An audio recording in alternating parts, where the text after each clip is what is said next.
حضرت نوح علیہ السلام کی قوم کو حضرت نوح علیہ السلام نے 1500 سال سمجھایا ہے. 15، کچھ لوگوں نے 950 سال لکھا ہے نا، اعلیٰ حضرت نے لکھا ہے 1500 سال عمر ہوئی حضرت نوح علیہ السلام کی. اللہ تعالیٰ بندے کو جلدی سزا نہیں دیتا، بلکہ قرآن مجید میں ایک جگہ رب کریم اس طرح بھی فرماتا ہے کہ جب بندے مجھے بھول جاتے ہیں تو میں ان کے لیے نعمتوں کے دروازے کھول دیتا ہوں.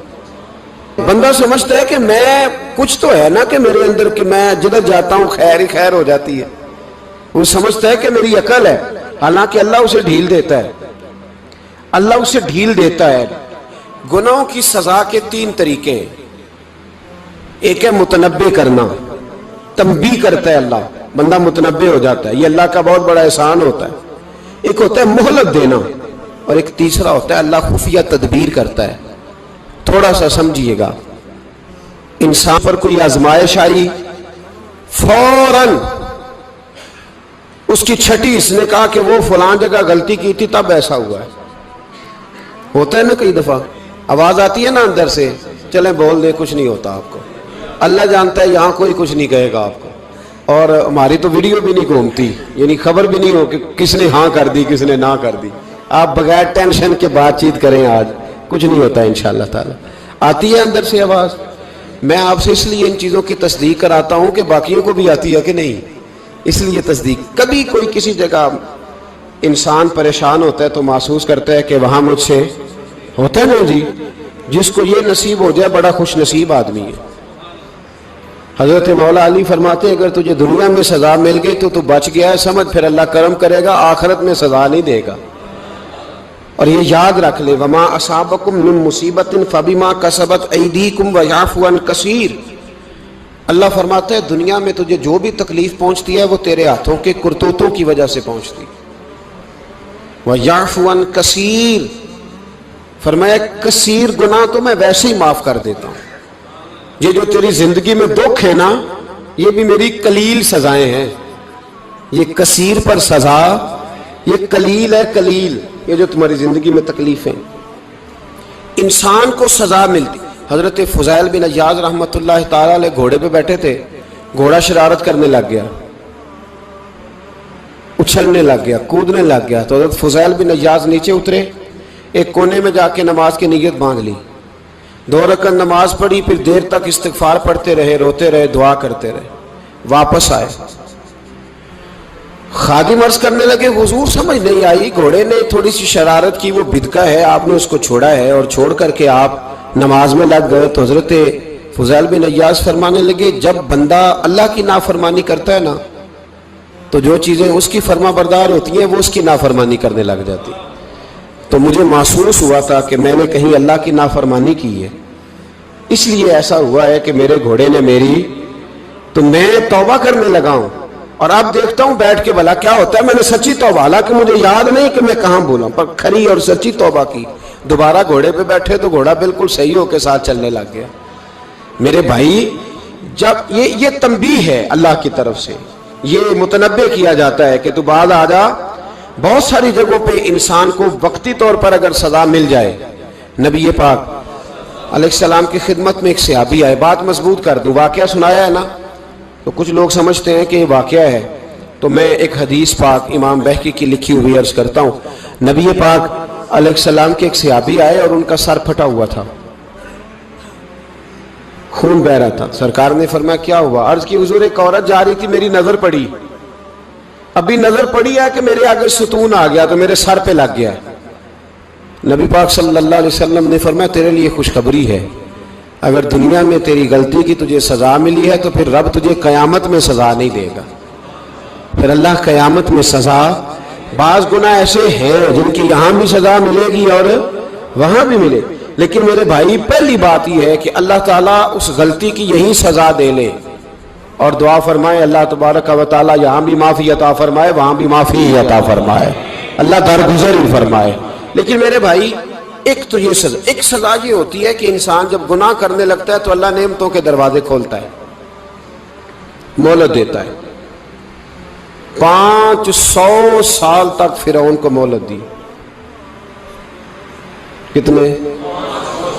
یہاں جو 5 سال حکومت کر لیتا ہے وہ کہتا ہے سب سے قابل میں ہی ہوں، مجھے مہلت جو ملی ہوئی ہے، 500 سال مہلت دی اللہ تعالیٰ نے. اور فرعون کی قوم پر پتہ عذاب کس طرح کے آئے تھے؟ ٹڈیاں مسلط کر دی اللہ نے. یہ گھومتی نہیں چھوٹی سی، ہم اپنی زبان میں اس کو کچھ لوگ مختلف ناموں سے یاد کرتے ہیں، کوئی مکڑی کہتا ہے، کوئی کچھ کہتا ہے. مسلط کر دی، جاتی نہیں. ان پر بنی اسرائیل کے ان مقابل جو فرعون کی قوم تھی ان پر الزام اس طرح کا عذاب آیا کہ مینڈک مسلط کر دی اللہ تعالیٰ. برتن کھولتے تھے اندر مینڈک نکلتا تھا، دنیا کی ہر دوائی استعمال کرتے تھے لیکن مینڈک نکل آتا تھا. تھوڑا سا سمجھا کریں چیزوں کو. ہمارے رنگ نہیں زیادہ گورے کہ ہم پر عذاب نہیں آتا. کوئی بہت زیادہ اللہ تعالیٰ معاف فرمائے دولت نہیں جمع کرا بیٹھے شاہی خزانے میں کہ ہم سے پوچھا نہیں جائے گا. یہ مہلت ہے، مہلت کو مہلت سمجھو. پھر جب پکڑ آتی ہے نا اللہ کریم کی، میں نے دیکھا ہے کروڑوں روپیہ، 6 اولادیں. ایک شخص کے بچے باہر سے آ رہے تھے، وہ بندہ بیمار تھا. مجھے کہنے لگا حضرت جی دعا کریں میں ان کے آنے سے پہلے مر جاؤں ورنہ آ کے مجھے مار دیں گے. دعا کریں. اتنی بے سکونی، کروڑوں روپیہ پڑا ہے تو یہ عذاب نہیں؟ کوئی ضروری ہے کہ پتھر ہی برسیں گے تو سمجھ آئے گی؟ یہ جو سگا بیٹا بوڑھے باپ کے قریب سے گزر جاتا ہے سلام نہیں لیتا تو اس کو عذاب نہیں سمجھتے؟ یہ جو امت کی بیٹیاں، امت کی بچیاں، ہماری بچیاں ایک سال کے اندر 75,000 ہزار بچی ایک ڈویژن سے بھاگ کے شادی کر رہی ہے اور ایک صوبے سے. تو اس کو آپ اللہ کا عذاب نہیں سمجھتے؟ یہ معمولی بات ہے. نہیں ہمارے رنگ ہو رہے ہیں، ہم بڑے سمارٹ ہیں. 1500 سال مہلت دی نوح علیہ السلام کی قوم کو. کتنے سال؟ بول کے بتائیے، بول کے دوبارہ بولیے. 1500 سال. کوئی آدمی اپنی سمارٹنس پہ خوش نہ ہو جائے کہ 20 سال ہو گئے میں تو نافرمانی بھی کر رہا ہوں، روٹی بھی پک رہی ہے، میں تو حرام بھی کھا رہا ہوں، پھر بھی سب ٹھیک ہے. 1500 سال مہلت دی. پھر حضرت نوح کہنے لگے اللہ میں نے تو بڑا سمجھایا نہیں باز آتے. تو رب کریم نے فرمایا کشتی بناؤ. اللہ کے پیغمبر کشتی بنانے لگے تو قوم مذاق اڑانے لگ گئی. اب کیا کرنے لگے ہو؟ اب کشتی بنانے لگے ہو، خیر تو ہے، قوم مذاق اڑا رہی ہے. حضرت نوح علیہ السلام کا آپ نے کشتی بنائی، پانی کہاں سے نکلا؟ نہ بارشیں ہوئی نہ سیلاب آئے. ایک تندور تھا اس کے اندر سے پانی نکلنا شروع ہو گیا. کبھی تندور سے بھی پانی نکلا ہے اور جب نکالنے والا چاہتا ہے تو وہاں سے بھی ایک تندور سے پانی نکلا. اتنا نکلا، اتنا نکلا، اتنا نکلا کہ قوم ساری ڈوب گئی. قرآن مجید کے صفحات شہادت دیں گے کہ حضرت نوح کی قوم کا بچہ بہ گیا. بچے صرف وہ تھے جو حضرت نوح کے ساتھ ہو گئے، تباہ ہو گئی. اللہ بے نیاز ہے، بے نیاز. 1500 سال مہلت ملے اور تو پھر بھی کہے رب بڑا کریم ہے معاف کر دے گا. 1500 سال تجھے گنجائش دے اور تو کہے کوئی نہیں بات معافی ملنی چاہیے ابھی بھی. میرے بھائی حضرت صالح علیہ السلام کی قوم، حضرت صالح نے تبلیغ شروع کی تو کہنے لگے پہلے معجزہ دکھاؤ. جی آج تو نہیں لوگ معجزے مانگتے آج بھی لوگ کرامتے اور معجزے. اللہ معاف کرے، جو چیزیں معجزہ تو ہو نہیں نہ سکتا لیکن آج بھی لوگ، آپ یقین کریں، کہتے ہیں یہ بڑی نمازیں پڑھتا ہے تو پھر بخشا کیوں نہیں گیا، پھر کیوں نہیں منو سلوا کیوں نہیں اترا اس پر، پھر میں بھی اسی طرح ہی ہوں، کیا اس کے اندر خوبی آ گئی؟ مولوی بھی ویسے ہی ہے، صوفی بھی ویسے ہی ہے. لوگ مانگ نہیں رہے، لوگ دلیلیں مانگ نہیں رہے. ابھی بھی لوگ بحث نہیں کرتے. کیا فرق آ گیا جی؟ ویسے ہی ہیں سارے. اللہ تعالیٰ سے ڈرنا چاہیے. ہمیں سامنے والے کی طرف دیکھ کر صحیح ہونے کا حکم نہیں ہے، ہمیں اپنی اصلاح کا حکم ہے. اپنی طرف دیکھ کے اپنے آپ کو ٹھیک کرنے کا. الزام لگا کے گزر جانا اس کا کوئی مطلب؟ سنو اور یاد رکھو. حضرت صالح علیہ السلام سے کہنے لگے پہلے معجزہ دکھائیں تو حضرت صالح علیہ السلام نے فرمایا اونٹ کہاں سے پیدا ہوتے ہیں؟ کہا اونٹنی کے بطن سے. فرمایا آؤ میں تمہیں پہاڑ کے اندر سے اونٹنی پیدا کر کے دکھاتا ہوں. کہاں سے؟ پہاڑ کے اندر سے. حضرت نوح ساتھ لے کے گئے تو پہاڑ کے اندر سے اونٹنی نکلی اور اونٹنی بھی گابن تھی. اس کے پیٹ میں بچہ، اور اونٹنی اتنا دودھ دیتی تھی کہ ساری بستی دودھ پی جاتی تھی، پھر بھی دودھ بچ جایا کرتا تھا۔ لیکن حضرت نوح علیہ السلام نے فرمایا اب تم نے دیکھ تو لیا یہ اسے، یہ جتنا دودھ دے گی روٹی بھی اتنی کھائے گی، ایک دن تم سارے پانی پیو گے، ایک دن یہ سارا پانی پیا کرے گی، ایک دن تم سارے باقی جانوروں کو گھاس کھلاؤ گے، ایک دن یہ اونٹنی، اور اونٹنی کا نام کیا؟ ناقۃ اللہ، اللہ کی اونٹنی۔ کس کی اونٹنی؟ نام کیا ہے؟ اللہ کی، یہ اللہ کی اونٹنی ہے۔ تو حضرت نوح علیہ السلام کی اونٹنی فرمایا اس کی بے ادبی نہ کرنا۔ باز نہیں آئے لوگ، باز نہیں آئے، کہنے لگا جی دودھ دینا تو ٹھیک ہے، پر یہ جو سارا پانی پی جاتی ہے نا یہ صحیح نہیں، یہ جو ساری گھاس کھا جاتی ہے یہ نہیں ٹھیک، دودھ دینا تو ٹھیک ہے پر یہ نہیں صحیح۔ آپ نے فرمایا اسے کچھ نہ کہنا، اللہ کی اونٹنی ہے۔ میں کہا کرتا ہوں ان لوگوں نے ناقۃ اللہ کی بے ادبی کی، حضرت نوح علیہ السلام کی اونٹنی کی ٹانگیں کاٹ دی، صالح علیہ السلام کی۔ اور دیکھو اللہ بڑا بے نیاز ہے، اگر پیدا کرنا جانتا ہے تو حفاظت کرنی نہیں جانتا، لیکن رب کریم نے فرمایا نہ کرنا۔ انہوں نے ان کے پیر کاٹ دیے، کانوں پہ چھریاں لگائیں۔ اونٹنی جب مر گئی، اونٹنی اللہ تبارک و تعالیٰ کی وہ اونٹنی جب مر گئی تو حضرت صالح علیہ السلام کی قوم پر رب کریم نے زلزلہ بھیجا، اذا زلزلت الارض زلزالہا، جب زلزلے آئیں گے اور جب ان کا زلزلہ آنا زلزلہ آتا ہے نا کیا کرتی ہے قوم؟ لا الہ الا اللہ، لا الہ الا اللہ، کلمے جاری ہو جاتے۔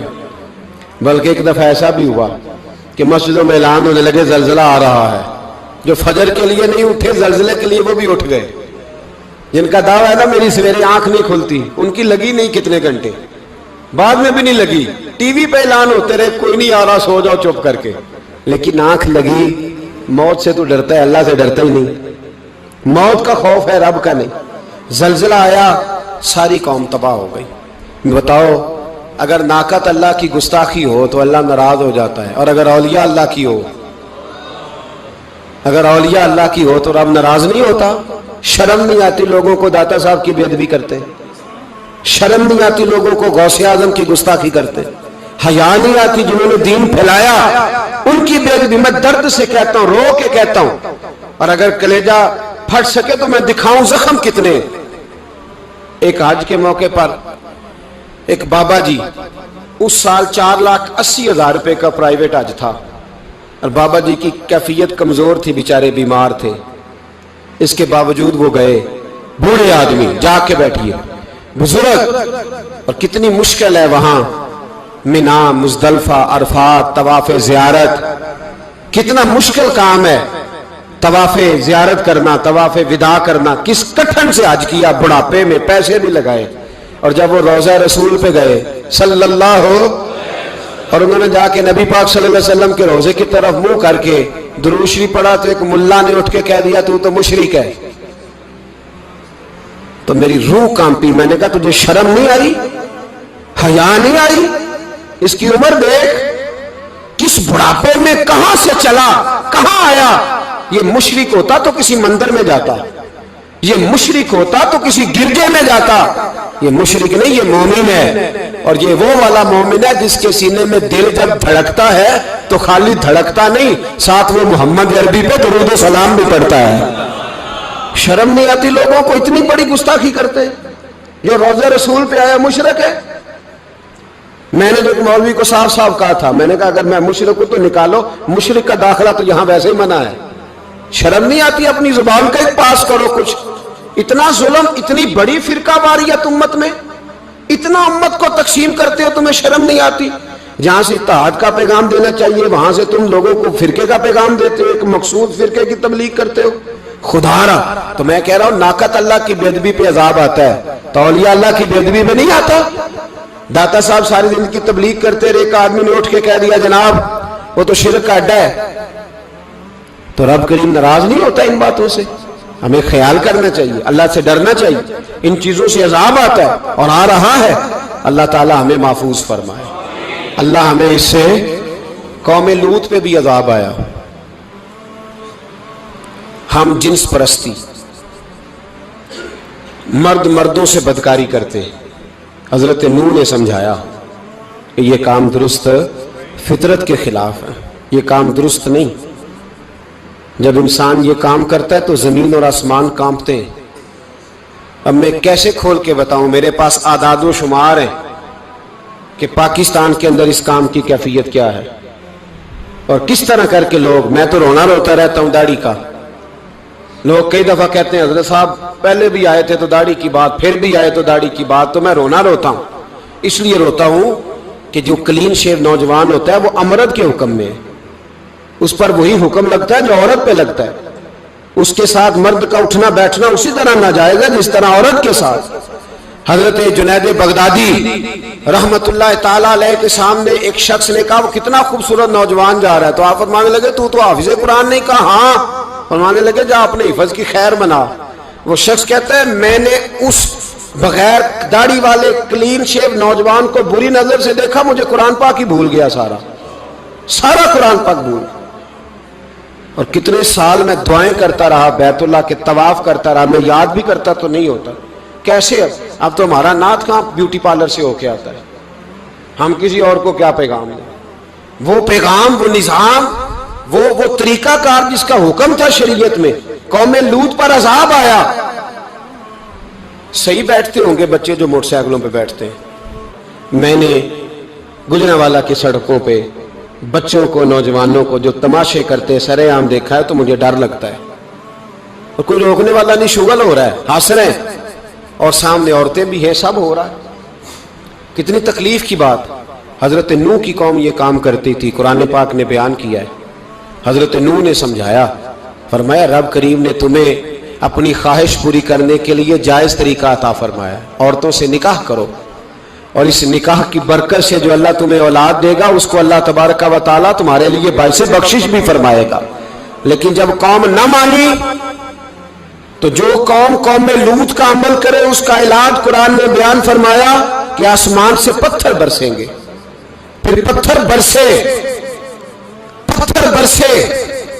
اور جن کے بڑے بڑے اچھے دماغ تھے ان کے دماغ چکنا چور کر دیے گئے، تباہ کر دیے گئے، ان کے دماغ زمین پر بچھاڑ دیا گیا۔ اللہ مہلت دیتا ہے، لیکن اس کا مطلب یہ نہیں کہ انسان توبہ ہی نہ کرے۔ حضرت شعیب علیہ السلام کی قوم پر بھی عذاب آیا، اس لیے کہ بددیانتی کرتی تھی، ناپ تول میں کمی کرتی تھی۔ میں نے کہا تھا شب قدر کی رات کہ یہ کوئی تماشا ہے کہ شب رات آئی تو ساری رات روتے رہے، یا اللہ معاف کر دے، یا اللہ معاف کر دے، رو رو کے چیخے مار مار روئے۔ شب قدر آئی تو پھر چیخے ماری، ساری رات روئے۔ تو جس بندے کا پروگرام ہی نہیں سویرے بدلنے کا، دکان پہ بیٹھ کے پھر وہی ناپ تول میں کمی، پھر وہ اللہ تعالیٰ معاف کرے۔ میں ایک مضمون پڑھ رہا تھا تو وہ فوڈ کے اسپیشل لوگ تمہیں لکھا تھا مہربانی کرو ملاوٹ ہی اچھی چیز کی کر لو، مرچ میں کیری تو نہ ملاؤ اینٹوں کی، وہ تو بیمار کرتی ہے، وہ تو خون کی آنتوں کو روک دیتی ہے۔ وہ کہنے لگا، اور وہ کہتا میں تمہیں بتاتا ہوں کون کون سی چیز ملائی جا سکتی ہے، وہ ملا لو۔ خدا را اس قوم پہ رحم کرو، مہربانی۔ ایک دوست ہے ہمارے، میں وزیر آباد میں ان کے گھر بیٹھا تھا تو ایک میڈیکل، میرا کسی شخص پہ اعتراض کرنے کا میں مجموعی بات کرتا ہوں۔ میں ایسے ڈاکٹروں کو جانتا ہوں جو اللہ تعالیٰ فضل کرے سچ مچ کے نیک ہیں، اچھے لوگ۔ تو بچے کا میڈیکل سٹور ہے، تو والد بیمار ہو گیا، تو کہتا ہے ابا جی ڈاکٹر صاحب نے کہا آپ کو ڈرپ لگنی ہے، تو سگے باپ کو ڈرپ لگانے لگا، تو باپ کیا کہتا ہے پتر تیری مہربانی مینوں کوئی اصلی لائی، وہ نہ لائی جڑی لوکاں نوں لانا ہے۔ اب وہ پیار سے سنا رہا ہے بات۔ میں نے اسے کہا کہ یہ تو ڈوب مرنے کا مقام ہے نا، ڈوب مرنے کا مقام، کہ جس ملک کے اندر دوائی بھی صحیح نہ بکے، اصلی نہ ملے دوائی بھی، اور پھر وہ قوم کہے کہ ہم نے تو پورے روزے رکھے، ہم نے تو بڑا صدقہ اور خیرات کیا، دوائی بھی اثر نہ ملے۔ جناب شعیب علیہ السلام کی قوم ناپ تول میں کمی کرتی تھی، تو اللہ تبارک و تعالیٰ نے ان پر بتا عذاب کس طرح کا بھیجا، شدید گرمی ہوئی۔ اللہ ہمیں محفوظ فرمائے، سارے آمین کہہ دیا۔ دیکھیں کتنا اچھا موسم کر دیا رب کریم، اللہ ہمیں محفوظ فرمائے، اللہ رحمت فرمائے۔ شدید گرمی کی لہر آئی، باہر اتنی گرمی ہوئی کہ لوگ اپنے گھروں میں گھس گئے۔ جس طرح سورج کی شعاعیں گھروں کے اندر داخل ہو جاتی ہے، اس طرح گرمی کی لہر اندر داخل ہوئی، اور جس طرح کسی کو آگ لگ جائے تو وہ آدمی اچھلتا کودتا ہے نا، اس طرح یہ لوگ اچھلنے لگے اور اچھل کود کے مر گئے. جرم کیا تھا؟ ناپ تول میں کمی کرتے. حضرت داؤد کی قوم بھی تباہ ہوئی. جرم کیا تھا؟ ہفتے والے دن مچھلیاں نہیں پکڑنی تو یہ پکڑتے تھے. حکم ہے نا مسلمان کو نماز کے ٹائم کوئی اور کام نہیں کرنا, نماز پڑھنی ہے. میرا خیال ہے مسلمان تو فٹافٹ آ جاتے ہیں, سارے ہی پہنچ جاتے ہیں نا مسجدوں میں. ہلکا ہلکا بول رہے ہیں آپ, کیوں نہیں پہنچتے؟ اگر حضرت سیدنا, اور پتہ انہیں سزا کیا ملی؟ اللہ نے فرمایا اس ٹائم عبادت کرنی ہے, کام نہیں کرنا, وقت نہیں ہے کام کا. انہوں نے مچھلیاں پکڑی, 12,000 لوگ تھے. پتہ ہے مالک نے سزا کیا دی؟ بندر بنا دیا اللہ کریم. قرآن مجید کا پہلا سپارہ پڑھے, فَجَعَلْنَاهَا نَكَالًا لِمَا بَيْنَ يَدَيْهَا وَمَا خَلْفَهَا. اللہ فرماتے ہیں پچھلوں کے لیے بھی عبرت بنا دیا, بعد والوں کے لیے بھی عبرت, نشان عبرت بنا دیا. بندر بن گئے, اور جو ان کے دوست جو بچ گئے تھے ان کے پیر چومتے تھے, روتے تھے. 3 دن بندر بن کے زندہ رہے. اے دنیا مٹی دے پانڈے کئی بندے نے, کئی ٹہندے نے, کئی نال سلوک دے رہن ایتھے, کئی ایک دوجے نال کھیندے نے. تے ساجد ہو جنوں مرض شک دی,